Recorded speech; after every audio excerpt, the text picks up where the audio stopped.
बहुत समय पहले की बात है। किसी गांव में एक गरीब ब्राह्मण रहता था। एक दिन उस ब्राह्मण के घर कुछ अतिथि आए। ब्राह्मण की स्थिति इतनी खराब थी कि उन अतिथियों को खिलाने के लिए घर में अनाज तक नहीं था। इस स्थिति को लेकर ही ब्राह्मण और उसकी पत्नी के बीच थोड़ी कहासुनी होने लगती है। ब्राह्मणी कहती है, तुम्हें पेट भरने योग्य अनाज कमाना भी नहीं आता है। इसी का नतीजा है कि आज घर में अतिथि आ खड़े हुए हैं और हमारे पास उन्हें खिलाने के लिए कुछ भी नहीं है। इस पर ब्राह्मण अपनी पत्नी से कहता है, कल कर्क संक्रांति है, मैं कल भिक्षा लेने के लिए दूसरे गांव जाऊंगा। वहां एक ब्राह्मण ने मुझे आमंत्रित किया है। वह सूर्य देव की तृप्ति के लिए कुछ दान देना चाहता है। तब तक जो कुछ भी घर में है उसे आदर सत्कार के साथ अतिथियों के सामने रखो। ब्राह्मण की यह बात सुनकर ब्राह्मणी कहती है, तेरी पत्नी होकर मैंने कभी सुख नहीं भोगा है। न कभी खाने को मेवा मिष्ठान मिला, न ही ढंग के वस्त्र और आभूषण। आज तू कह रहा है कि जो भी घर में पड़ा हो वो अतिथियों के समक्ष रख दो। जब कुछ है ही नहीं तो मैं उनके सामने क्या रख दूं? पड़े हैं तो बस एक मुट्ठी तिल। तो क्या अतिथियों के सामने सूखे तिल रखना अच्छा लगेगा? पत्नी की यह बात सुनकर ब्राह्मण कहता है, ब्राह्मणी, तुम्हें ऐसा बिल्कुल भी नहीं कहना चाहिए। कारण यह है कि इच्छा के अनुसार किसी भी मनुष्य को धन की प्राप्ति नहीं होती है। जरूरी है तो पेट भरना, और पेट भरने योग्य अनाज तो मैं ले ही आता हूँ। अधिक धन की चाहत अच्छी नहीं। ऐसी इच्छा का तुम्हें त्याग कर देना चाहिए। अधिक धन की इच्छा के चक्कर में मनुष्य के माथे पर शिखा बन जाती है। माथे पर शिखा वाली बात सुन ब्राह्मणी बड़े ही आश्चर्य से ब्राह्मण से पूछती है, अधिक धन की इच्छा में माथे पर शिखा हो जाती है? मैं कुछ समझी नहीं, जो भी कहना है खुलकर कहिए। ब्राह्मणी के इस सवाल का जवाब देने के लिए ब्राह्मण अपनी पत्नी को शिकारी और गीदड़ की एक कहानी सुनाता है। ब्राह्मण कथा की शुरुआत करता है। एक दिन एक शिकारी जंगल में शिकार की खोज कर रहा था। जंगल में कुछ दूर आगे बढ़ने के बाद शिकारी को एक काले रंग का पहाड़ जैसा विशाल सूअर दिखाई देता है। सूअर को देखते ही शिकारी अपना धनुष उठा लेता है और कमान खींचते हुए सूअर पर निशाना लगा देता है। कमान से निकला हुआ तीर तीव्र गति से सूअर को घायल कर देता है। घायल होने पर सूअर चिंघाड़ता हुआ शिकारी पर पलटवार कर देता है।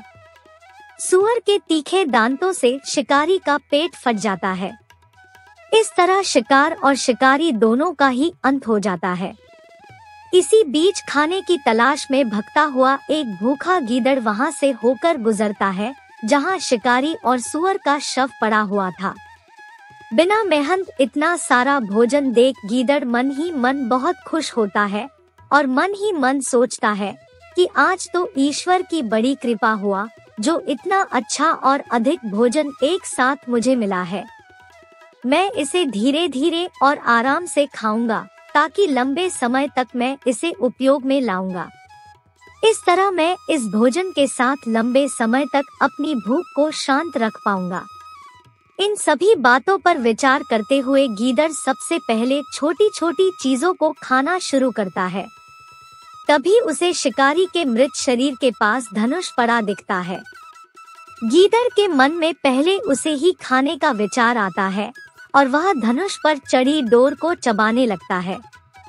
गीदड़ के चबाने से धनुष पर चढ़ी डोर टूट जाती है और डोर के टूटने से धनुष का एक सिरा वेग के साथ गीदड़ के माथे को भेदता हुआ ऊपर निकल आता है।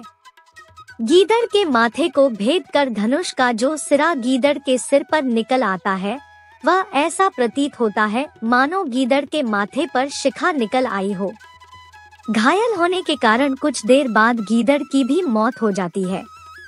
इतना कहते हुए ब्राह्मण कहता है, ब्राह्मण, इसीलिए मैं कहता हूँ कि जरूरत से अधिक लोभ से माथे पर शिखा आ जाती है। यह कथा सुनने के बाद ब्राह्मणी कहती है, ठीक है, अगर ऐसी ही बात है तो घर में जो मुट्ठी भर तिल पड़े हैं उन्हीं को मैं अतिथियों को खिला देती हूँ। ब्राह्मणी की यह बात सुनकर ब्राह्मण संतुष्ट होता है और भिक्षा मांगने के लिए घर से बाहर निकल जाता है। वहीं ब्राह्मणी भी घर में पड़े तिल को धूप में सुखाने के लिए फैला देती है। तभी कहीं से एक कुत्ता आ जाता है और उन साफ तिलों पर पेशाब कर देता है, जिससे सभी तिल खराब हो जाते हैं।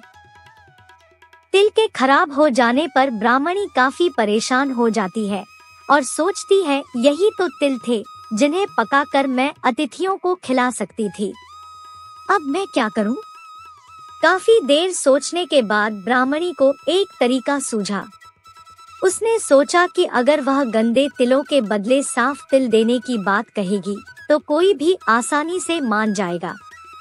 साथ ही किसी को भी इन तिलों के खराब होने की बात पता नहीं चलेगी। इस विचार के साथ वह उन तिलों को लेकर घर घर घूमने लगी। ब्राह्मणी की यह बात सुनकर एक महिला वह तिल लेने के लिए तैयार हो गई, लेकिन उस महिला का पुत्र अर्थशास्त्र पढ़ा हुआ था। उसने अपनी माँ से कहा कि इन तिलों में जरूर कोई न कोई खोट होगी, वरना कौन साफ सुथरे तिलों को गंदे तिलों के बदले देने के लिए तैयार होगा। पुत्र की यह बात सुनकर महिला ने ब्राह्मणी के तिलों को लेने से मना कर दिया। कहानी से सीख हमारे पास जो भी होता है हमें उसी में सुखी रहना चाहिए। किसी के पास ज्यादा चीज देखकर दुखी नहीं होना चाहिए।